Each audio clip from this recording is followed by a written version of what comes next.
नमस्कार दर्शकों, आप देख रहे हैं ये मथुरा की बात है और मेरे साथ चर्चा करने के लिए मौजूद हैं हमारे वरिष्ठ पत्रकार योगेश भारद्वाज जी।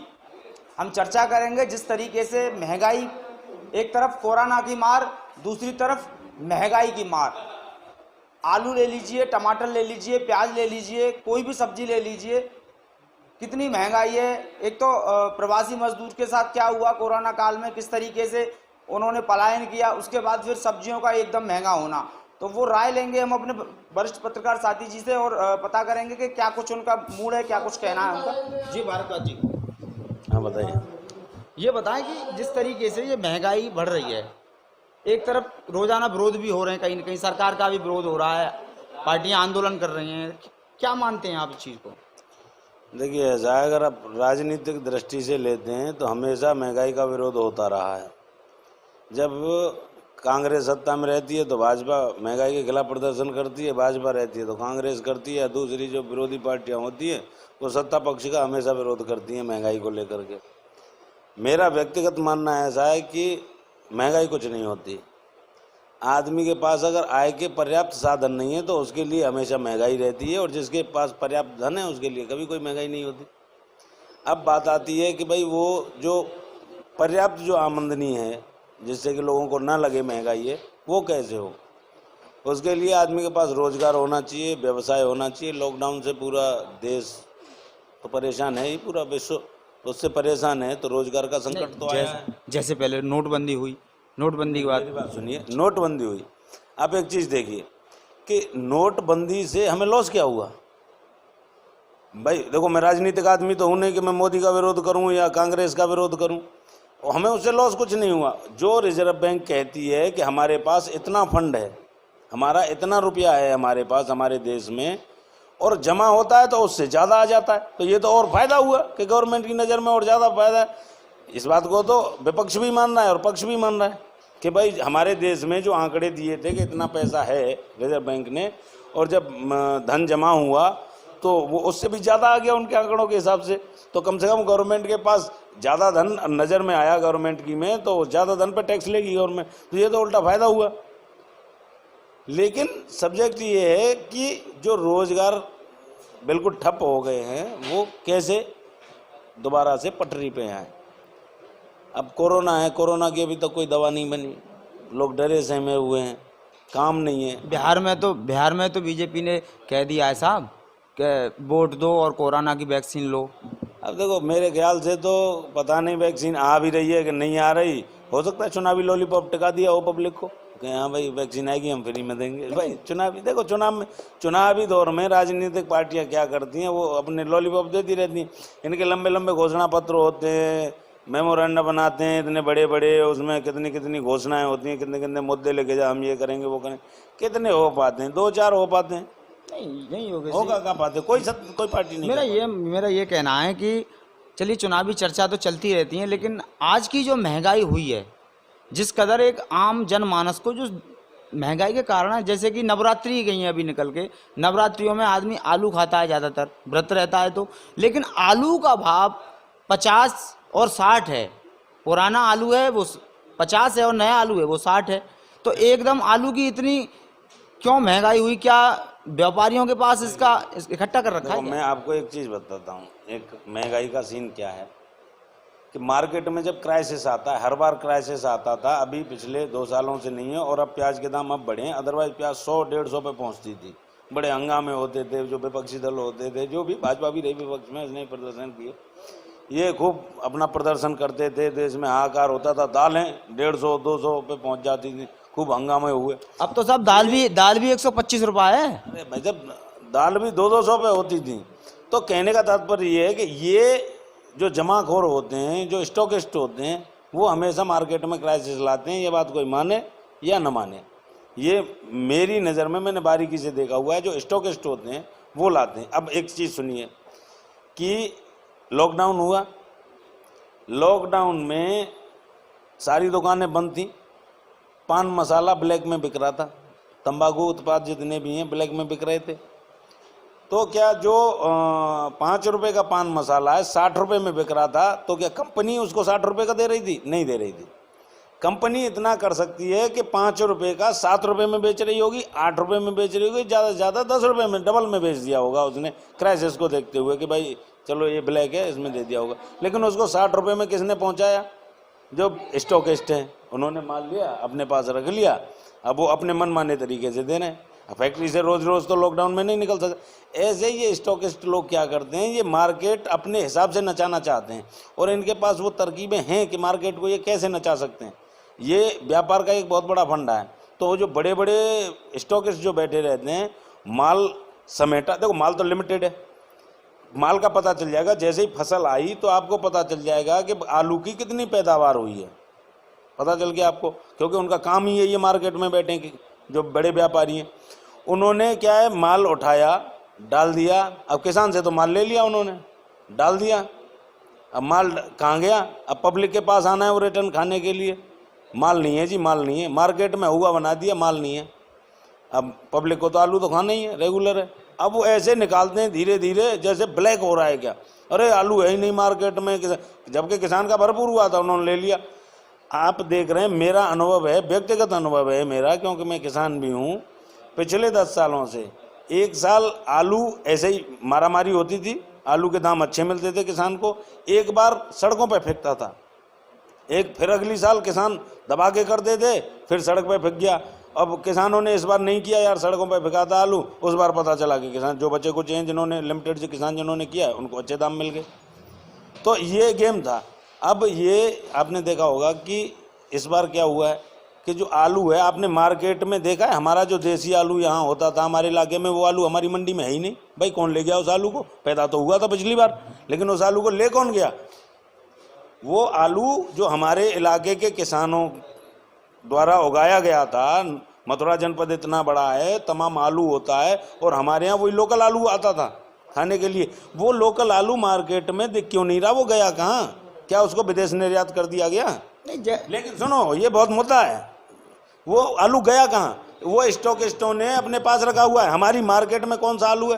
पहाड़ी आलू आ रहा है, लाल मिट्टी वाला आलू आ रहा है मध्य प्रदेश का। वो भैया, वो हमारा आलू कहाँ गया?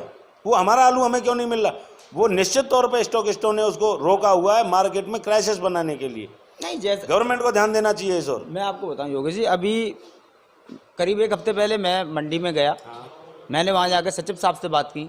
सचिव साहब का ये कहना था कि साहब किसान के पास आलू है नहीं, कोल्ड में स्टॉक नहीं है, मंडी में आलू नहीं है, इसलिए महंगा है, पंजाब से आलू नहीं आया है। वो यही तो बता रहा हूँ, यही तो कहानी में कह रहा हूँ कि किसान से तो ले लिया, किसान के पास तो है ही नहीं। किसान के पास तो इतनी गुंजाइश ही नहीं होती कि वो अपनी फसल को सालों साल रोक सके। वो तो फसल आई भैया भेज देता है, क्योंकि उसकी लागत, निराई गुड़ाई, लेबर, ये वो, अटरम जटरम, पानी वानी, खाद बीज साहूकार से पैसे लेके लगाता है, वो आलू को भेज देता है। अब ये स्टॉकिस्ट आलू को ले लेते हैं। आज वो आलू है नहीं मार्केट में, कहाँ गया भाई? आलू तो इतना पैदा होता है, वो आलू गया कहाँ, गायब कहाँ हो गया अचानक? सब्जेक्ट ये स्टॉकिस्टों, जो बड़े बड़े स्टॉकिस्ट होते हैं, ये भंडारण कर लेते हैं और उसको छुपा लेते हैं। जब आपने देखा होगा कई बार जब सरकार हरकत में आती है तो कितने कितने भंडारण पकड़े जाते हैं हर चीज़ के। वो यही होता है, ये बड़े बड़े जो हैं व्यापारी, ये मार्केट में क्राइसिस जानबूझ के लाते हैं मुनाफे के चक्कर में। ये मुनाफाखोरी है, ये अपराध है। गवर्नमेंट को इस ओर ध्यान देना चाहिए। आज मैं कह रहा हूँ कि हम हर बार अपना वही आलू खाते थे जो हमारे क्षेत्र में लोकल होता है। किसान कोल्ड में जमा करता था, कोल्ड से वो निकाल के वही अपनी लोकल मंडियों में बेचता था। अब मुझे एक चीज़ बताइए कि वो लोकल आलू कहाँ गया? हम वो पहाड़ी आलू और वो लाल मिट्टी वाला आलू क्यों खा रहे हैं? हमारी मंडी में वो कहाँ से आ रहा है? और हमारा आलू कौन ले गया? वो हमारा जो लोकल आलू था वो क्यों नहीं आ रहा है? तो ये बड़े जो माफिया होते हैं, मुनाफा माफिया, ये एक षड्यंत्र होता है, बहुत उच्च स्तरीय षड्यंत्र होते हैं। ऐसा नहीं कि इसमें जो बड़े मठाधीश होते हैं या बहुत बड़े लोग होते हैं उनके ये सब मिली भगत होती, बहुत बड़ा एक सिंडिकेट होता है, ये उसके माध्यम से चलता है। आप कह सकते हो उसमें सत्ता का भी सहयोग हो सकता होगा, या जो आला अधिकारी हो सकते। अच्छा, रही मंडी सचिव की बात, मंडी सचिव तो बेचारा मंडी प्रबंधन के लिए जिम्मेदार है। मंडी में कोई अनियमितता तो नहीं है, मंडी में किसान को तो कोई दिक्कत नहीं है, आड़ती कोई ज्यादती तो नहीं कर रहे, वो मंडी प्रबंधन तक सीमित है। किसान से उसका कोई मंडी सचिव का क्या लेना देना? योगेश जी, महंगाई तो है ही है, सबके नज़र में है, सबको दिख रहा है, लेकिन प्याज ने सेंचुरी मार दी है जनाब, प्याज ने सेंचुरी मार दी है। ये पहली बार नहीं हुआ है। हर साल मारती थी सेंचुरी, लेकिन पिछले 2 सालों से नहीं, अगर 2-3 सालों से, तो इस बार 3 साल बाद मार दी, नहीं तो हर साल मारती थी। 65 है भैया मथुरा का भाव, प्याज 65 है मथुरा में, मैं एग्री हूँ आपकी नकलऊ में 105 है। बात, मैं आपकी बात से एग्री हूँ। मैं तो ये कह रहा हूँ हर साल मारती थी, पिछले 3 सालों से प्याज ने जंप नहीं मारा था, नहीं हर साल क्राइसिस हुआ करता था प्याज का और दालों का 200। मुझे अच्छी तरह याद है कि जब इनके क्राइसिस होते थे ना, तो मेरी फेसबुक पे आज भी मैं दाल और प्याज के साथ में सेल्फी ले लेके डाला करता था। मैंने कहा देखो मेरे पास इतनी दाल है ना, वो एक मजाक के तौर पे व्यंग था, तो वो मैं डालता था। तो ये क्राइसिस हर बार रहता था, पिछले 3 सालों से ये क्राइसिस नहीं था, लेकिन अब प्याज का और ये फिर से हो गया। क्योंकि हो सकता है इसमें एक चीज़ हो सकती है कि जैसे क्राइसिस नहीं था, गवर्नमेंट ने थोड़ा बहुत हाथ पैर मारे, क्राइसिस हट गया, लेकिन अब तो हो सकता है गवर्नमेंट बेफिक्र हो गई हो, बोला अब तो क्राइसिस होना ही नहीं है, लेकिन फिर वो जो माफिया है मुनाफाखोर, फिर उन्होंने अपना वही षड्यंत्र चला दिया, हो गया होगा। देखिए अब मैं एक और चीज़ बात बताऊँ, जो महंगाई होती है ना, इसमें एक बड़ी समस्या है कि हमारा जो देश है ना वो इमोशनल है, वो भावावेश में जल्दी दौड़ता है। अभी अगर आलू महंगा है, ठीक है, अब क्या है कि आलू महंगा है, तो क्या महंगे आलू का किसान को कोई फायदा नहीं मिलेगा? मिलना चाहिए, मिलना चाहिए ना। लेकिन यहाँ क्या है कि जब किसान पे दिक्कत आ रही है, एक आदमी आवाज़ उठाएगा भीड़ में, हाँ अन्नदाता, देश का अन्नदाता मरा मरा, पूरा देश चिल्लाने लगता है देश का अन्नदाता मर रहा है, देश का अन्नदाता मर रहा है। ठीक है, मैं भी अन्नदाता हूँ, मैं भी किसान हूँ, मेरे पास मेरे पैतृक जमीन है, मेरे पास पुरखों ने छोड़ी है। अब किसान को अगर फायदा होता है तो वो खाद्यान्न जितना भी है निकलता तो यार किसान के ही पास से है। अब उसमें महंगा खरीदने में भी पब्लिक को दिक्कत है, महंगा खरीदने में भी दिक्कत है।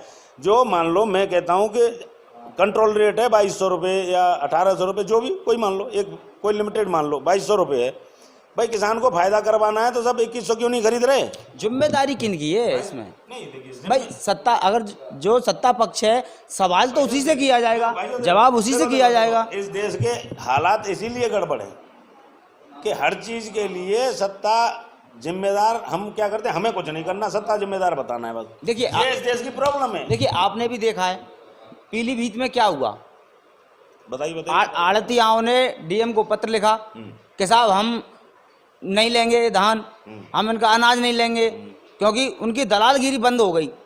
तो उन्होंने साहब मना कर दिया, साहब हम तो ये आड़त बंद कर रहे हैं, साहब हम ना ले रहे। तो किसान कहाँ बेचेगा? सरकार ने एक मूल्य दर दिया है धान को, लेकिन जो वहाँ का खरीदने वाला है, आड़तिया है, वो उसको 1000 रुपये क्यों देगा? सरकार की कमी है ये। नहीं, कमी क्या है? अभी जो नया किसान बिल आया है उसमें क्या किया है सरकार ने? उसने किसान को स्वतंत्र किया, वो अपनी फसल कहीं भी बेचे, किसी को बेचे। पहले क्या होता था, मैं भुक्तभोगी हूँ क्योंकि मेरा जो घर है, मेरे जो खेत हैं वो बॉर्डर पे पड़ते हैं, हरियाणा के बॉर्डर पे। थाना नौझील जो है मथुरा जनपद का, वो बिल्कुल बॉर्डर पे, वहाँ पे मेरे खेत हैं।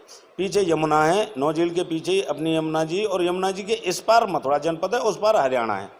तो जो बड़ी मंडी लगती है यमुना से मुश्किल से 4-6 किलोमीटर दूर हसनपुर मंडी है, वहाँ अच्छे रेट हुआ करते थे क्योंकि वहाँ का एमएसपी ज़्यादा होता था यूपी से, हरियाणा का। तो जब किसान वहाँ लेके जाते थे तो चोरी छुपे, भाई साहब मैं भी 1-2 बार लेके गया, तो वो ऐसे चोरी छुपे ले जाते थे कि पुलिस, यूपी पुलिस के बाद हरियाणा पुलिस के बाद मंडी प्रबंधन, वहाँ अपने उसके सूत्र लगे रहते थे। तो ऐसे किसान ऐसे ले जाता था अपने ही माल को जैसे वो किसी और का चुरा के ले रहा है, वहाँ नहीं बेचने देते थे। और अगर वहाँ बेचता भी था तो उसमें वो षड्यंत्र करके वहाँ बहुत सारे, मैं चुपचाप बिकवाऊंगा, मैं ये करूँगा, तो वहाँ जो दलाल थे वो लग जाते थे। वो उस कमाई को किसान सोचता था महंगा बिक गया, लेकिन वो कमाई उन दलालों में बढ़ जाती थी। अब क्या है कि अब किसान स्वतंत्र है, अपने ट्रैक्टर ट्रॉली में भर के, उसे अगर लग रहा है कि मुझे लग रहा है कि हसनपुर, भाई हसनपुर मेरे यहाँ से मुश्किल से 30 किलोमीटर बैठेगा, मथुरा जनपद मेरे खेतों से जो मुख्यालय मंडी है ये मेरे यहाँ से 60 किलोमीटर है। तो अगर मुझे वहाँ हरियाणा में अच्छा रेट मिल रहा है तो मैं वहाँ 30 किलोमीटर पर बेच दूंगा ना, मैं 60 किलोमीटर काय को लेके आऊँगा। तो अब किसान स्वतंत्र है, वो ठीक है, बेच सकता है, वो ठीक है, वो ठीक है, बिल्कुल नहीं देगा वो ठीक है। लेकिन लिया कहाँ जा रहा भैया सरकार? आप कोसी की हालत कल की देख ली, कोसी में क्या रहा, किसानों ने आंदोलन किया, वहाँ उनका धान नहीं तोला जा रहा है, उनको लिया नहीं जा रहा है, बेचा नहीं जा रहा है। किसी भी व्यवस्था परिवर्तन में समय लगता है। अभी किसानों को वही आदत है कि लेवी पे ले गए और लेवी पे ले जाके डाल दिया, लेवी वाला मेरा माल ले ले। अरे लेवी वाला नहीं ले रहा, दूसरों को तो दो। अच्छा एक चीज बताओ, आप कपड़ा पहनते हैं, अगर आपको आज मैं बेच रहा हूँ कपड़ा, भाई साहब ये मेरा पैंट ले लो, पैंट बेच रहा हूँ, आप कहेंगे नहीं लेना भाई, मुझे नहीं लेना, देना है तो इस बाम में दे दे, ठीक है। अगर जो 10 लोग हैं जो आपको पैंट बेचते हैं, आप उनसे समय समय पर खरीदते हैं, वो जब आपको नहीं बेचेंगे, एक टाइम तो आएगा कि आपका ये पैंट फट जाएगा और आपको पैंट की ज़रूरत होगी, आप चिल्लाते हुए पैंट वालों को ढूंढते फिरेंगे। लेकिन इस तरह की व्यवस्था परिवर्तन में समय लगता है। हमें आदत क्या है, हमें वो एक देसी कहावत है, हथेली पर सरसों जमाने वाली बात है, हमें एकदम क्विक रेस्पॉन्स चाहिए होता है। लेकिन क्विक रेस्पॉन्स सर किसी भी चीज़ में नहीं होता। सॉल्यूशन क्या है इसका? सॉल्यूशन देखिए, जो ऐसा नहीं कि मैं ये किसी भी सरकार का विरोध नहीं करूँगा, सरकारें सब करती हैं और अपना बेहतर प्रदर्शन करने की कोशिश करती हैं सारी सरकारें। अब उनमें क्या है, और देखो सरकारों में बड़े बुद्धिजीवी IAS IPS और बड़े बड़े बुद्धिजीवी बैठे रहते हैं, वो जो भी फैसले करते हैं ठीक ही करते होंगे और अच्छे ही करते हैं लोक हित में। और डेमोक्रेसी हमारे यहाँ जनता से चुने हुए प्रतिनिधि भी जाते हैं, वो वहाँ क्या करते हैं वो पता नहीं, लेकिन मेरा मानना है ऐसा कुछ ठीक ही करते होंगे, अच्छा ही सोचते होंगे जनता के बारे में।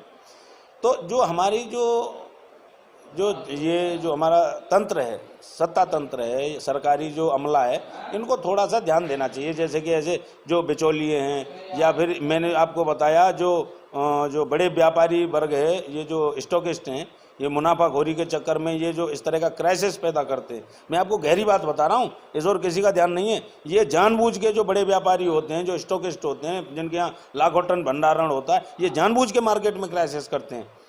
नहीं तो भारतवर्ष की धरती पे ऐसी कोई चीज़ नहीं है जिसकी कमी हो, ये जानबूझ के क्राइसिस करते हैं।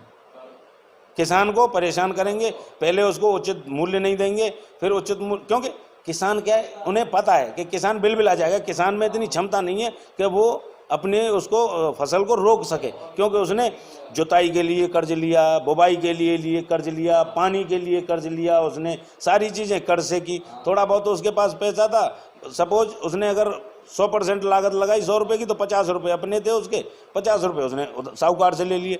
अब उसे साहूकार का कर्ज देना है, तो वो अपनी फसल को नहीं रोक सकता। और ये जो बड़ा व्यापारी वर्ग है, ये इस बात को जानता है कि किसान अपनी फसल को नहीं रोक सकता, और वो उसका फ़ायदा उठाता है। इस तरह से जो लोग हैं ऐसे 2-4 किसान मेरी नज़र में हैं जिनमें इतनी गुंजाइश है कि वो अपनी फसल को साल और 2 साल रोक लेते हैं, जिनके पास दूसरे भी सोर्स हैं, भाई नौकरी वोकरियाँ हैं, कमाई के सोर्स हैं गुजारे के, तो वो अपनी को रोक लेते हैं, तो वो भरपूर मुनाफा कमाते हैं। जब उनको रेट लगता है कि हाँ दमदार रेट है, अपनी फसल को उस रेट में बेचते हैं।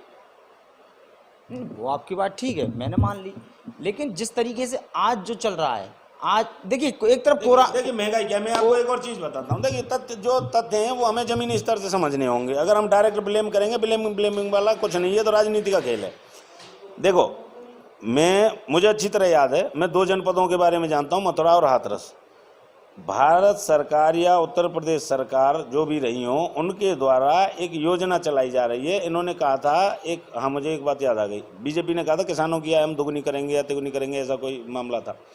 अब उसमें क्या है कि कैसे दुगुनी करेंगे, कि भाई डबल रेट देंगे, ऐसा तो उन्होंने नहीं कहा। आय दुगुनी करेंगे, उन्होंने आय की बात करी कि हम जो टोटल, भैया भाई कहाँ है टोटल, अरे सुन तो लो यार, जब होगी कैसे, करना भी तुम्हें करना पड़ेगा ना। सरकार के तुम्हें आगे ऐसे बोलेगी कि 2200 रुपये रेट है और तुम 4400 ले लो, ऐसे नहीं बोलेगी, तुम्हें करना पड़ेगा। अब क्या करना पड़ेगा, मैंने आपको बताया, मुझे 2 जनपदों का अच्छी तरह याद है कि उन्होंने क्या किया है कि जलवायु के हिसाब से, कि मथुरा जनपद की किस तरह की जलवायु है और दूसरे ज़िले की कैसी जलवायु है, मृदा परीक्षण करके जलवायु के हिसाब से उन्होंने जो आयुर्वेदिक खेती है, जो औषधीय खेती है, उन पे सब्सिडी दे रही है गवर्नमेंट। जिसमें हाथरस जनपद के लिए गवर्नमेंट ने शायद 3 फसल चुनी है, और मथुरा जनपद के लिए लगभग 5 फसलें थी, वो औषधीय हैं। अब उनका क्या है कि वो औषधीय खेती है, आप उसको करिए, गवर्नमेंट आपको बीज दे रही है, फसल करने के लागत के लिए पैसे दे रही है, साथ ही उनको वापस करने पे तुम्हें सब्सिडी दे रही है, और साथ ही आपको सोर्स दे रही है कि वो औषधीय फसल आपको बेचनी कहाँ है, आप उनको करिए ना। लेकिन अब मैं आपको बताऊं, मेरा खेत था, मैंने अपने खेत में मटर होते हुए देखी है, मेरे पूर्वज करते थे, और मैंने उसमें गन्ने होते देखे हैं अपने खेत में, मैंने अपने खेत में मक्का होती हुई देखी है, मैंने मतलब बहुत सारी फसलें, दालें होती हुई देखी हैं। लेकिन आज क्या है, अब इस सीजन में मेरे यहाँ केवल बाजरा हुआ है, और अगले सीजन में मैं या तो सरसों करूंगा या गेहूं करूंगा। गन्ना तो पर्टिकुलर अगर हम खेती करेंगे, नहीं सुनो, अगर हम पर्टिकुलर खेती करेंगे, हम एक ही चीज़ के पीछे भाग जाएंगे, तो हमारे पास वही चीज़ रहेगी ना, और उसकी बहुतायत होगी तो उसे लेगा कौन, उसके सस्ते ही रेट जाएंगे। हम वो दूसरी चीज़ें क्यों नहीं करते। अब देखो हमारे यहाँ, मैं तुम्हें एक चीज़ बताता हूँ, हमारे यहाँ देहातों में क्या होता है, बच्चे ने जैसे हाई स्कूल की हष्ट पुष्ट सा दिखा, क्योंकि जवान लड़का होता है हाई स्कूल में, अब उसको कुछ नहीं दिखता, वो हाई स्कूल करते क्या दौड़ना शुरू कर देता है। उसे क्या है, मुझे फौज में लगना है या पुलिस में लगना है। भैया पुलिस और फौज के अलावा दूसरी भी तो तमाम सिविल सर्विसेज हैं, आप कुछ करिए, डॉक्टर बनिए, MBBS करिए, पढ़िए, समझ रहे हो ना। अपने इतना नहीं कि तुम मेहनत करो, फौज में भर्ती होने के लिए दौड़ो, अपने स्वास्थ्य लाभ के लिए दौड़िए, कसरत करिए स्वास्थ्य लाभ के लिए। लेकिन सिविल सर्विस की परीक्षा उसमें दो ही ऑप्शन है, जो थोड़ा कम पढ़ता लिखता है, उसका मन नहीं है पढ़ने में, वो दौड़ भाग के फौज की तैयारी करता है, और जो ज़्यादा पढ़ा लिखा होता है वो BEd करके BTC बन के मास्टर बनने के चक्कर में रहता है। दूसरी चीज़ें कहाँ हैं बताइए, दूसरे विभागों में से आपको आदमी नहीं मिलेंगे, या तो मास्टर मिलेंगे या फौज में मिलेंगे, क्योंकि हम पर्टिकुलर हैं। दो ही चीज़ें हमें दिख रही हैं, जो थोड़ा ज़्यादा पढ़ने में चल BEd कर ले मास्टर बन जाएगा, जो थोड़ा कम पढ़ने में चल भाई दौड़ भाग कर अट्टा कट्टा है फौज में जा, या पुलिस की भर्ती आ गई तो पुलिस की देख, CRPF की देख। तो हम पर्टिकुलर हो चुके हैं। अब मेरे खेत में केवल सरसों होती है, गेहूँ, या तो मैं सरसों करूँ या गेहूँ करूँ, उधर मैं या तो अब मेरे यहाँ बाजरा हुआ है, अब मैं भैया पर्टिकुलर रह गया। और जब गर्मी आएंगी, गर्मी में मेरे यहाँ में कुछ नहीं होगा, खेतों में धूल उड़ेगी। अब दूसरी फसलें मैं कहाँ से लाऊंगा, मैं पैदा क्यों नहीं कर रहा, मैं भी तो बेच सकता हूँ। अगर मैं उन्हें करूँ संसाधन जुटा के तो मुझे उनका उचित लाभ मिलेगा, क्योंकि अब तो मैं भरपूर लूँगा, अभी तो क्राइसिस है। मान लो मेरे इलाके दाल महंगी है, मैं दाल क्यों नहीं करता, मैं नहीं करता, लेकिन दाल मुझे करनी चाहिए, जबकि सारे किसानों को सारी फसलें करनी चाहिए, लेवल रहेगा। एक ही चीज़ करोगे तो जिसके पास वो लिमिटेड चीज़ है वो तो अपने मनमाने रेट पर बेचेगा, क्योंकि वो भी तो किसान है, वो भी तो देश का अन्नदाता है। उसको तुम चैलेंज कैसे कर सकते हो, क्योंकि तुम तो अन्नदाता हितैषी हो, तो उसको चैलेंज नहीं कर सकते कि भाई तू अपनी दाल महंगी क्यों बेच रहा है। समझ रहे हैं ना मेरी बात को। तो हम पर्टिकुलर हो गए हैं, हमारा फोकस केवल उन्हीं चीज़ों पे जो हमें दिख रही हैं। हमने एक तरह से कह सकते हैं, वो टांगे में घोड़ा होता था, ऐसे चश्मे होते थे, वो सीधा ही दिखाते थे, हमें बस वही दिख रहा है। हम जिधर मुंह करते हैं हमें सामने ही दिखता है, हम दाएं बाएं देखते ही नहीं। बस हम क्या ब्लेमिंग, इसको उसने उस पर आरोप लगा दिया, उसने उसको, तथ्यों पर हम जाना नहीं चाहते। देखिए, कल एक निजी चैनल संस्थान पे एक डिबेट प्रोग्राम चल रहा था, और उसमें से एक संवाददाता ने जानकारी दी एडिटर को कि साहब मेरा मित्र था, वो पपीता बेचने गया, तो व्यापारी ने उससे पपीता 2 रुपये किलो लिया। कितना लिया? 2 रुपये किलो। लेकिन मार्केट में पपीता के क्या रेट हैं आपको भी पता है। देखो 40 रुपये किलो पपीता, मुझे पता है। तो उसका किसान का 2 रुपये और हमारे लिए 40 रुपये, क्या कुछ कहेंगे? नहीं, देखो मैं बताऊं, जिसने 2 रुपये में लिया है उसने 40 में नहीं बेचा होगा, ये गारंटी मेरी। हालांकि ऐसा नहीं कि मैं उसका कोई फेवर कर रहा हूँ, लेकिन मैं आपको एक जो ओरिजिनल तथ्य है मैं वो बता रहा हूँ आपको। नहीं योगेश जी, किसान को ही क्यों, किसान को क्यों दबाया जाता है? नहीं भाई साहब, किसान को दबाया ही नहीं जा रहा। सुनो, किसान को दबाया नहीं, किसान खुद बेचारा बना हुआ है, हनुमान जी की तरह। हनुमान जी को जब बल याद दिलाया तब उनको याद आया, लेकिन किसान तो याद दिलाने पे भी उसको अपना बल याद नहीं आ रहा है। समस्या ये है इस देश की। तो ये किसान ऐसे ही मरता रहेगा? भाई साहब देखो, मैं तो एक बात कहूँगा, वो थोड़ा सा कहने में अच्छी नहीं लगेगी। एक पुरानी कहावत है, वीर भोग्या वसुंधरा। ये धरती वीरों के भोगने के लिए तो किसान को अपना बल याद करना पड़ेगा, नहीं तो कीड़े मकोड़े की तरह ही रेंगता रहेगा। अगर मुझे याद है मैं योगेश भारद्वाज हूँ और मेरी औकात इतनी है तो मैं उस औकात पर स्टैंड कर सकता हूँ। अगर मैं आपको अपने आप को दयनीय अगर सोचूंगा कि मैं तो दयनीय आदमी हूँ, बेचारा हूँ, तो मैं बेचारा ही बन के रहूँगा। और एक और देसी कहावत आपने सुनी होगी, दरोगा नाम घर से रखा जाता है। अगर आप अपना सम्मान, अपनी वैल्यू नहीं जानेंगे तो आपकी वैल्यू और आपका सम्मान कोई नहीं जानेगा। बिल्कुल आपकी बात ठीक है, लेकिन कोरोना की मार झेली पहले लोगों ने, बिल्कुल झेली। प्रवासी मजदूर पैदल गया, उनको खाने तक के नहीं लिए। वैक्सीन पे कोई बात नहीं है सरकार की, महंगाई पे सरकार की कोई बात नहीं है, चुनावी यात्राएं हो रही हैं, रैलियां हो रही हैं। अगर एक आम आदमी अगर सत्यनारायण की कथा कर ले तो उसको क्वारंटाइन कर दिया जाता है। ये गलत बात है, इसका विरोध करते हैं। अब देखिए मैं आपको अगर इसका एक और एग्जाम्पल बताऊं। हम परिक्रमा देने गए गिरिराज जी की, बहुत सारी भीड़ थी गिरिराज जी की परिक्रमा में, लेकिन मंदिर के पट नहीं खोले गए। क्यों जी? कोरोना चल रहा है। अबे कोरोना होगा तो इस भीड़ में ही हो जाएगा, मंदिर में क्या कोरोना स्पेशल बैठा है क्या? जो मंदिर में आएगा उसी को होगा। अब बैंक में देख लो आप स्थिति, सुबह से शाम तक इतनी लंबी लाइन लगी रहती है बैंक में, एक व्यक्ति को नहीं कुछ नहीं दिया जाता और बाहर लचर पचर हो रही है। अब सोचिए, अब वो जो भीड़ हो रही है ये कानून व्यवस्था कौन देखेगा इनको? किनकी जिम्मेदारी है ये? प्रशासन की जिम्मेदारी है, प्रशासन का फेलियर कह सकते हैं आप इसको। योगेश जी से एक प्रश्न तो हम पूछना चाहेंगे। जी सर बताइए। जैसे कि अभी योगेश जी ने बताया, इधर आइए। योगेश जी ने जैसे कि अभी बताया कि किसान की जो आय है उसे बढ़ाने के लिए गवर्नमेंट सब्सिडी दे रही है। दूसरा, आप योगेश जी ने उससे 2 मिनट पहले बताया अगर किसान की फसल महंगी बिकती है तो किसान को मुनाफा होता है, जिसपे कि लोग बोलते हैं महंगाई आ गई, महंगाई आ गई। पहली चीज, क्या किसान की फसल को महंगा बेचना ही एक तरीका है किसान की आय बढ़ाना? नहीं नहीं, बिल्कुल नहीं है। मैं इससे व्यक्तिगत तौर पर सहमत नहीं हूँ। दूसरी चीज, जो आपने बोला कि गवर्नमेंट सब्सिडी दे रही है किसान की आय बढ़ाने के लिए, तो क्या आपने कभी ये आंकड़े देखे एक जिले में कितने लोगों को ये सब्सिडी के तौर पर उनका रजिस्ट्रेशन हो पा रहा है, उनको ये लोन मिल पा रहा है? नहीं, देखिए ऐसा है, उसमें कुछ मानक हैं, ठीक है, तो वो मानक हैं, वो मानक हमें करने पड़ते हैं। लेकिन किसान क्या है कि किसान, आप उसको कैसे भी कह सकते हैं, भोला होता है, या फिर जिला मुख्यालय पे, अब जैसे 9 झील है, अब 9 झील से आदमी यहाँ आए, अब लचर व्यवस्थाएं तो सरकारी रहती हैं, कभी अधिकारी नहीं मिल रहा, कभी वो उसके मानक पूरे करने में उसको 15 चक्कर काटने पड़ रहे हैं। तो किसान के पास इतना पैसा, मैंने आपको बताया, होता नहीं है। वो तो अपना साहूकार से लेके इधर उधर से लगाता है लागत, और वो उसको बड़ी जल्दी होती है अपनी फसल बेच के कर चुकाने की, तो उसकी उन व्यवस्थाओं को लेकर के वो नहीं कर पाता है। लेकिन जो सक्षम किसान हैं वो उसका लाभ भी लेते हैं। लेकिन कौन लेते हैं? या उनकी, वो क्या है, सक्षम किसान हैं, उनके पास अपना कोई प्रेशर भी नहीं है कर्जे का, साथ ही उनके वहाँ भी अपने लिंकअप होते हैं, वहाँ आके विभाग में 2-4 दिन घूमते हैं, अपना वहाँ हलो आया करते हैं, तो उनकी एक तरह से जुगाड़ बन जाती है, तो वहाँ से इजीली कर लेते हैं, तो वही लोग लाभ ले पाते हैं। यहाँ व्यवस्था जो है फेलियर है प्रशासन का, कि वो जो जाना चाहिए, जो योजनाएं चलाई जा रही हैं, उन योजनाओं का लाभ पात्रों को इस देश में 20% ही मिला है हमेशा से, वो पूरा लाभ मिला ही नहीं। वो प्रधानमंत्री वो कहते थे, राजीव गांधी कहते थे कि हम यहाँ से 1 रुपया भेजते हैं, वहाँ जाके 1 पैसा मिलता है लाभार्थी को, बीच में 90 पैसे को, 99 पैसे कौन खा जाता है? कौन खा जाता है ये पैसा? वही बिचौलिए प्रजातंत्र, ये जो इनका जो भी डेमोक्रेसी है वो बीच में सब खा जाते हैं, वही कमीशन खोरी का खेल है, सब जानते हैं, इसको में कोई बताने वाली बात नहीं। और जिन्होंने कहा था वो प्रधानमंत्री भी जानते थे कौन खा जाता है, वो भी तो जानते ही थे, उन्हें पता ही चला, तभी उन्होंने कहा। नहीं, मथुरा की तो कानून व्यवस्था बिल्कुल लचर पचर है, ये इस मथुरा का बिल्कुल ही लचर पचर है जी। और देखिए, मथुरा एक देहाती जिला है, और यहाँ जो जैक और जुगाड़ जिसको कहते हैं, वो जिसके पास है और जिसके जूते में दम है, उसी की भैंस है। जो बाहर के दर्शनार्थी आ रहे हैं उनसे कोरोना हो जाएगा इनको, लेकिन इन अपनी बाहर क्या, अपनों से ही हो रहा है। परिक्रमा में ज्यादातर लोग सब अपने ही जनपद के थे, अपने लोकल लोग थे, बाहर का कोई दर्शनार्थी बाहर से नहीं आ रहा है। वो मंदिर में बैठा कोरोना उनको खा जाता, तो वो उनको मंदिर नहीं खोला गया, वहाँ भले ही कोरोना उनको निचोड़ ले। परिक्रमा में जो भीड़ चल रही है वहाँ उसको, क्योंकि वहाँ सरकार के कार्य क्षेत्र से बाहर है, वो वहाँ उन्हें कोई लेना देना नहीं है, मंदिर में ही सरकार का दायित्व है, मंदिर नहीं खोलेंगे।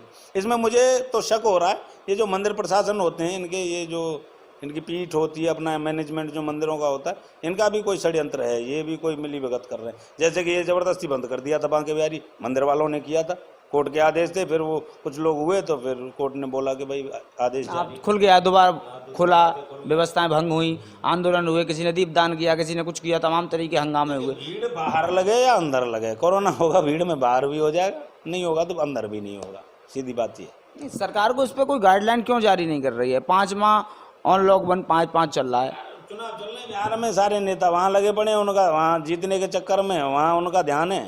तो बिहार में कोरोना नहीं होगा? बिहार में कोरोना उनकी नज़र में हो सकता है नहीं होगा, तभी वहाँ पे या प्रधानमंत्री जी रैली करने जा रहे हैं, योगी आदित्यनाथ रैली करने, क्या इनके जो कपड़े पहनते हैं ये, क्या ये बुलेट प्रूफ हैं? क्या इनमें कोरोना नहीं घुसेगा? कोरोना तो देखो कहीं भी घुसेगा, कोरोना तो कोरोना ही है। लेकिन ये है मेन बात कि जब तो इतनी मैंने एक बात और कही थी, फिर मुझे याद आ गई पुरानी कहावत है, मैंने किताबों में पढ़ी थी, वीर भोग्या वसुंधरा, यानी समर्थ को नहीं दोष गोसाई, जो सामर्थ्यवान है उसका कोई दोष ही नहीं होता। तो भैया वो सामर्थ्यवान है, वो जहाँ चाहे कोरोना कर दें, जहाँ चाहे न करें, सत्ता है उनके हाथ। यानी कि गरीब को ही दबाओ, कुचलो, मारो, कुछ भी करो, जो होना है गरीब के साथ ही होना है। गरीबी के साथ होगा, जो दमदार हैं, जिनके पास अपनी क्षमताएं हैं, वो तो अपने साथ होने ही नहीं देंगे। अगर मैं मथुरा की बात करूं, जैसे आप ब्रजवासी को ले लीजिए, ब्रजवासी की देखो, चौड़े में मिठाई बिक रही है, अरे मिठाई धज्जियां उड़ रही हैं, सड़क पे जाम लगता है उसकी गाड़ियों से, और उसके रोकने वाला नहीं, कोई शासन, वहाँ जाम लग रहा होता है उसकी गाड़ियों से, वहाँ पे जिलाधिकारी निकलता है, कप्तान निकलता है, एसपी ट्रैफिक निकलता है, सीओ ट्रैफिक निकलता है, एसपी सुरक्षा निकलता है, एडीएम सुरक्षा निकलता है, वहाँ होके सारी अमला पूरा निकलता है। कार्रवाई क्यों नहीं? कार्रवाई वो, अरे समर्थ को नहीं दोष को नहीं, वो बड़ा आदमी है शहर का, उसकी कोई गलती नहीं है क्योंकि वो सामर्थ्यवान है। और अगर मैं बात करूं पुलिस की, तो पुलिस ने तो एक नया एजेंडा चालू कर दिया। मुझे तो ऐसा लग रहा है कि कुछ दिन बाद जब आदमी घर से निकला करेगा तो एक तो माथे पे मोहर लगाया करेगा जीएसटी की, एक हाथ पे आधार कार्ड को दबाएगा, एक हाथ पे पैन कार्ड। हो सकता है, क्योंकि हालांकि चालान के नाम पे देख लीजिए अब क्या व्यवस्था है मथुरा की। देखो उसमें भी एक रहस्य, हेलमेट है, सामने वाले के पास कागज भी है, सब कुछ है। उसमें भी एक रहस्य है। अभी आप जानते हैं, आपने बताया कि कोरोना से पैसा नहीं रहा, गवर्नमेंट के भी पास पैसा नहीं है, क्योंकि जब कारोबार चलते तो उसके पास टैक्स आता। कई विभाग ऐसे हैं जिनकी सैलरियाँ नहीं मिली हैं, रो रहे हैं। अब ऐसे में क्या है कि जो आमदनी वाले जो विभाग हैं उन्हीं के ऊपर बोझ डाला हुआ है। अब पुलिस के पास एक ही आमदनी है, चालान की धुआंधार लगे हैं आमदनी करने, बस यही है। देखिए फिरोजाबाद में क्या हुआ, जबरदस्ती चालान किया, उसने 20 लाख का उनको नोटिस भिजवा दिया दरोगा साहब को। बिल्कुल भिजवाएंगे। उसके बाद सारी चीजें थी। मैं आपको बता दो रहा हूँ कि जो सामर्थ्यवान है वो तो इनकी आंखों में से पानी निकाल लेंगे, और जो सामर्थ्यवान नहीं है वो अपना चुपचाप चालान भुगत जाएगा और क्या करेगा, तो कहाँ जाएगा वो? जैसे कौन सुनेगा उसको? मैं अपनी बात बता रहा हूँ। मैं सुबह घर से निकला ऑफिस के लिए, तो मुझे रास्ते में कई लोग मिले, कुछ रिक्शा वाले भी मिले, कुछ व्यापारी लोग भी मिले, कुछ किसान भी मिले। मेरे हाथ में आईडी लगी हुई थी, बोले भैया या कोरोना ने तो मार दे, अब तो भैया भुखमरी मार देगी। मैंने ऐसा कहा है गो साहब, तो क्या साहब महंगाई इतनी है साहब हमारे घर में, तो हम तो ये सोचते कि चलो कचूना तो प्याज फोड़ के ही रोटी खा लेंगे। तो जब प्याज की जो स्थिति है, लहसुन की तो और ज़्यादा बुरी हालत है। भाई लहसुन से तो पेट ना भरेगा, चलो प्याज महंगी है लेकिन आलू तो कम से कम सस्ता होना चाहिए, जिससे कि आदमी आलू को रसा तो खा सके। देखो हरा धनिया वो क्या है कि 300 रुपये किलो है भैया। सब इंग्रेडिएंट है कि वो अगर ना भी हो तो कोई दिक्कत नहीं। मिर्च और धनिया, मिर्च धनिया फ्री में डाला जाता था, फ्री में डाला जाता था, लेकिन वो क्या है धनिया सब इंग्रेडिएंट है कि अगर वो ना भी हो, चलो आलू गोभी की सब्जी में तो कोई नहीं, आदमी सब्जी खा लेगा, इसलिए उस पर चर्चा नहीं हुई। अदरवाइज अभी करीब 2 महीने पहले मैंने 650 रुपये किलो धनिया खरीदा, हरा धनिया 650 रुपये किलो, मंडी में, अलीगढ़ की मंडी में था। अब आप सोचिए उसमें क्या है कि वो ऐसा आइटम है कि चल भैया नहीं है तो हम नहीं ले रहे, महंगा है तो हम आलू गोभी की बना खा लेंगे, नहीं डालेंगे धनिया, सूखा डाल लेंगे, तो इसलिए उस पर चर्चा नहीं होती। धनिया जो मुफ्त में मिलने वाली चीज़ है, सब्जी वाला ऐसे ही भर के डाल देता है। सब्जी वाला खरीदता ही इसलिए था कि ये मैं सब्जी उनको देता रहूँगा सब्जी वालों को, तो उन्हें ये लगेगा चल रहा धनिया वैसे ही डाल देता है तो मेरे ग्राहक बने रहेंगे। वो 650 रुपये किलो। अब सब्जी वाला क्या करेगा बताओ इसमें? जो बिचौलिया बीच में बेच भी रहा है, छोटा दुकानदार, वो क्या करेगा? वो कैसे कमाएगा? उसका ग्राहक अभी तक जो फ्री ले रहा था वो उसको आंख दिखाएगा, यार तुम तो धनिया फ्री में डालते थे, अब तो तुम दे ही नहीं रहे। अगर कोई बोले 5 रुपये का दे दो, तो 5 रुपये का वो क्या एक पत्ती तोड़ के देगा? 650 रुपये किलो वाले धनिया में से क्या एक पत्ती तोड़ के देगा? भाई साहब ये लो। मेरा आखिरी और अंतिम सवाल, इससे निजात क्या है? निजात ये है, देखिए ये एक बहुत बड़ी समस्या है। किसानों को तो चाहिए कि वो अपनी टेक्निकल खेती करें, तकनीकी का इस्तेमाल करें, और उस तरह की जो संभव हैं, जो महंगी फसलें संभव हैं हमारी जलवायु के हिसाब से, उनकी तरफ ध्यान दे, आकर्षित हो, उन्हें करे। और एक और है, अगर आप गेहूं जौ भी करते हैं तो जो वो होती है कार्बनिक, जो जैविक खेती जो होती है, जैविक खेती बहुत महंगे मूल्य पे बिकते हैं, तो जैविक खेती का अपना रजिस्ट्रेशन कराएं, किसान जैविक खेती की तरफ जाएं। और सरकार को चाहिए कि उसका जो तंत्र है वो भाई उस पर ध्यान दे। जैसे कि ये हालांकि ये जो बिचौलिए वाला जो सिस्टम है इन्होंने ख़त्म किया, इस पर ध्यान दे कि ये मजबूती से लागू हो। मीन्स देखो कानूनों की कमी नहीं है, हमें ज़रूरत है उन कानूनों का पालन करने की, उनको ठीक से उनको लागू करने की है। सारे कानून बने हुए हैं, हर चीज़ के लिए बने हुए हैं, इतना मोटा संविधान है हमारा, पर वो फॉलो तो हो मेरे भाई। सॉरी, हमें ज़रूरत है सरकार को कुछ नहीं करना, किसी भी सरकार को कुछ नहीं करना। सरकार को बस इतना ही चाहिए कि ये जो है भैया, जो भी हमारे कानून है वो पुख्ता तरीके से लागू हों, पब्लिक उनको फॉलो करे, बाकी कुछ नहीं है भाई साहब, सारी चीज़ें सब व्यवस्थित हो जाएंगी। लेकिन यहाँ क्या होता है, अभी कोई बंदा पकड़ा गया, वो मंत्री जी को फ़ोन लगा के निकल जाएगा, हौसले बुलंद है। 2 बार मंत्री जी ने या किसी दूसरे बड़े नेता ने या किसी जुगाड़ वाले अफसर ने उसको छुड़वा दिया, उसके हौसले बुलंद है। अगली बार वो मुँह तान के बोलेगा चल चलते हैं, अपना भाई है वहाँ, अपना चाचा है, अपना विधायक है, अपना अधिकारी है, करेगा। ऐसे हौसले बुलंद होते हैं। जितने भी कानून हैं उनको सख्ती से फॉलो करने की ज़रूरत है, बाकी कुछ नहीं, व्यवस्थाएं अपने आप सुदृढ़ हो जाएंगे। अच्छा, एक चीज़ और आपको मैं बहुत बढ़िया बताता हूँ। यहाँ क्या है कि लोगों में ना अपने आप तक सीमित रह गए हैं, समाज के बारे में कोई सोचता नहीं है। मैं ऐसे तमाम, देखो लोग जैसे कोई बात होती है, हालांकि मैं ये थोड़ा सा गलत होगा लेकिन मैं कह ही रहा हूँ, चलो जो भी होगा बुराई मिलेगी मुझे मिलेगी, कि लोग कहते हैं देश सेवा, कई सारी चीज़ें हैं, मैं नाम नहीं लूँगा, लोग कहते हैं हम देश सेवा कर रहे हैं। भाई देश सेवा तो अपने घर में रह के भी की जा सकती है। तुम रोजगार की वजह से वो काम कर रहे हो, तुम्हें रोजगार मिल रहा है, देश सेवा कुछ नहीं है। ये देश सेवा केवल कहने में अच्छी लगती है, देश सेवा तो तुम यहाँ रह के करो, अपने घर में भी कर सकते हो। जिससे हम अपने राष्ट्र के नियम कानूनों को फॉलो करें, समाज के कल्याण का काम करें, वो देश सेवा होती है। जिससे लोगों का भला हो, वो है देश सेवा। उसके लिए तो हम यहाँ भी कर सकते हैं, कहीं भी कर लो, पूरे देश में जहाँ भी हमारी सीमा है, हम सीमा के अंदर रह के अपने देश में कहीं भी कुछ भी कर सकते हैं, वो देश सेवा है। लेकिन वो रोजगार के लिए जाते हैं, लेकिन कहते हैं हम देश सेवा कर रहे हैं। ठीक है भाई, देश सेवा कर रहे हो, हम भी सम्मान करते हैं, ठीक है, देश सेवा कर रहे हो, अच्छी बात है। लेकिन अब देश सेवा कुछ भी रही नहीं है, न समाज सेवा कुछ भी रही, जब तक हम समाज सेवा की तरफ ध्यान नहीं। अब क्या है, देखिए, जैसे मुझे मतलब है केवल मेरे तक सीमित है। अगर मेरे फायदे के लिए अगर आपका कोई नुकसान हो रहा है तो मुझे कोई मतलब नहीं है। बस यही हो गई असली बात, कि मैं अपने मुनाफे के चक्कर में आपका घाटा कर रहा हूँ, आपका नुकसान कर रहा हूँ। अच्छा, आप भी चेन, हर चीज़ की एक चेन होती है। मैं सपोज जैसे आपसे कुछ खरीद रहा हूँ, है ना, तो मैं अपने फायदे के लिए आपसे मैंने औने पौने आपको बेवकूफ़ बना के या झांसे में दे के आपसे उल्टा सीधे कीमत में खरीद लिया। आप भी किसी से खरीद के लाए, वो भी कहीं से लाया है, वो किसान से ले गया, तो वो जो पूरी एक कड़ी टूटने पे पूरी चेन खराब हो जाती है। तो ऐसे ही है। तो जो मुनाफाखोर हैं या जो अपने फ़ायदे के लिए दूसरे आदमी को दबाते हैं या शोषण करते हैं या जो भी कहें उसको परेशान करते हैं या धोखा देते हैं, तो उनकी वजह से फिर वो पूरी चेन वहाँ तक बेचारी फ्लॉप होती चली जाती है। ये समस्या है हमारे अंदर। समाज सेवा की भावना, भाईचारे की, अब कहने को तो वो बहुत सारी चीज़ें हैं लेकिन उनका कोई फ़ायदा नहीं। लेकिन हमें ये भी देखना होगा कि भाई अगर हमें दिक्कत है तो हमारे पड़ोस वाले भाई को भी है। अगर हमें ऐसा उसके साथ नहीं करना चाहिए कि वो यार दबे, क्योंकि वो दबा तो ऐसा तो नहीं कि उसके घर में RBI लग रही है या मशीन लग रही है कोई सामान बनाने की, वो भी तो कहीं से लाया होगा, और वो भी कहीं से लाया, तो चेन है। तो वो चेन हमें नहीं टूटने देनी है। हमें इतना ख्याल रखना है कि भाई जेन्युइन जो चीज़ है वो जेन्युइन हम। अच्छा योगी जी, समय का भी ध्यान रखते हुए मेरा लास्ट और आखिरी क्वेश्चन है मेरा, किसान की पराली को लेकर के। किसान की फसल कट गई, अगर किसान अपने खेत में उस पराली को जला देता है तो क्या दिक्कत आती है, सरकार को क्या परेशानी है उससे? देखो ऐसा है, ये जो NGT है ना, NGT एक स्वतंत्र संस्था है। अब वो अपने उनके कुछ नियम वो कहते हैं कि जी वातावरण दूषित तो होता है, ये होता है। अब ठीक है, साहब भट्टा चल रहे हैं, फैक्ट्री चल रहे हैं, इनसे नहीं होता है। अब ये ना कि अब इसमें एक और समस्या है कि उनसे तो NGT ये है कि चलो जो भी है टैक्स वैक्स वसूल लेते हैं। किसान से इस पे अगर टैक्स वसूलेंगे देश में हाहाकार खड़ा हो जाएगा। किसान पूरे लगा तो दिया भैया टैक्स, रोड पे लेके आ अब तो किसान पे 3% GST भी लगा दिए। तो ये जो है ये गलत है। किसान को तो टैक्स फ्री ही होना चाहिए। जिस देश में किसान ही टैक्स फ्री नहीं है तो भाई साहब उस देश के हालात तो गड़बड़ी होंगे। हम इतने बड़े कोई हम वो नहीं बन गए कि हमारी इकोनॉमी सुपर पावर इकोनॉमी वाले हम कंट्री नहीं है।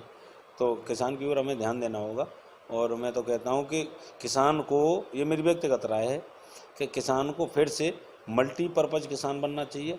उसके यहाँ जो भी वहाँ के जो भौगोलिक स्थिति है और वहाँ का जो मिट्टी है जिस तरह की, उसमें जो जो संभव है हर तरह की फसल उगाने का प्रयास करना चाहिए और जैविक खेती की ओर ध्यान देना चाहिए। और साथ ही पशुपालन भाई साहब बड़ा मुद्दा है। पशुपालन से दूर होता जा रहा है किसान धीरे धीरे। आप देखिए धीरे धीरे दूर होता जा रहा है। आपको पता है अभी एक वो गाय वाली एक रिपोर्ट आई थी, गाय वाली रिपोर्ट आई थी, हमारे यहाँ गाय पे मारामारी चल रही है हमारे देश में। यहाँ कोई कह रहा है काट दूंगा, कोई कह रहा कटने नहीं दूंगा, कोई ये गाय हमारी माता है, कोई कुछ कर रहा है और कोई बड़े ड्रामे हो रहे हैं गाय को लेके। और वहाँ गायों के साथ टाइम बिताने के लिए लोग पैसे खर्च कर रहे हैं, कितने पैसे। तो हमें पशुपालन की ओर भी ध्यान देना चाहिए। पशुपालन से भाई जब ऐसी आय होती है जो किसान को दिखती नहीं लेकिन बड़ी कारगर होती है, क्योंकि हमने भी पशुपालन किया, तो वो उसकी तरफ ध्यान देना चाहिए। और बाकी मैं तो फ्यूचर में प्लान कर रहा हूँ पशुपालन का एक अच्छा सा व्यवस्था बना रहा हूँ। अगर बनेगी तो इससे देखो लाभ जो पुराना एक्चुअली था है क्या। अब एक अलग तरह की बात पे हम आते हैं।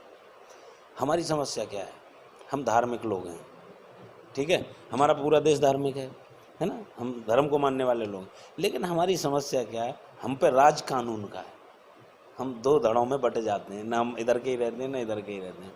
या तो हम धर्म को साइड में छोड़ के बिल्कुल कानून के हिसाब से, कानून के हिसाब से चलें। हाँ, या हम कानून को साइड में रखते हैं, धर्म वाला जो कानून है उसी को माने जी। तो वहाँ पे संतुलन बना रह सकता है। ये असंतुलित जो व्यवस्था है वो इसीलिए कि हम इधर करते हैं। कुछ चीज़ें तो ऐसी हैं कि धर्म कह रहा है ये करो, लेकिन कानून कहता है साले ये मत करना, नहीं तो दिक्कत हो जाएगी। अगर तुमने कर दिया तो तुम भाई, अगर कानून तोड़ने पे चाहे छोटा हो या बड़ा अपराधी तो तुम हो ही।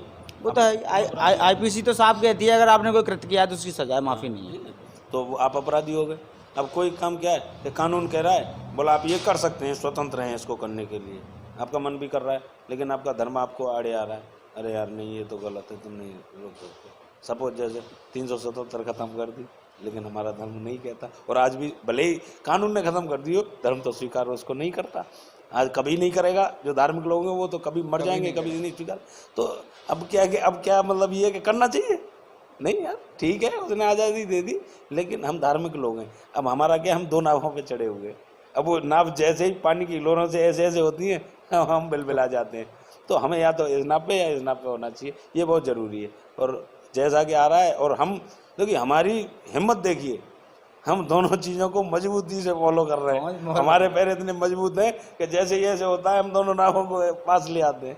तो ये बहुत बड़ी बात है, ये हमारे यहाँ है, बाकी कहीं नहीं। तो चलिए, ये थे हमारे साथ योगेश भारद्वाज जी, और ये हमारे एक वरिष्ठ पत्रकार साथी थे। तो आप सीधा मेरे साथ देख रहे थे, ये मथुरा की बात है। और ऐसी ही रोज़ाना आपको नई हस्तियों के साथ, नई चर्चाओं के साथ फिर मिलते रहेंगे। और अपना चैनल देखते रहिए, सिटी न्यूज़ का नेटवर्क मथुरा हलचल।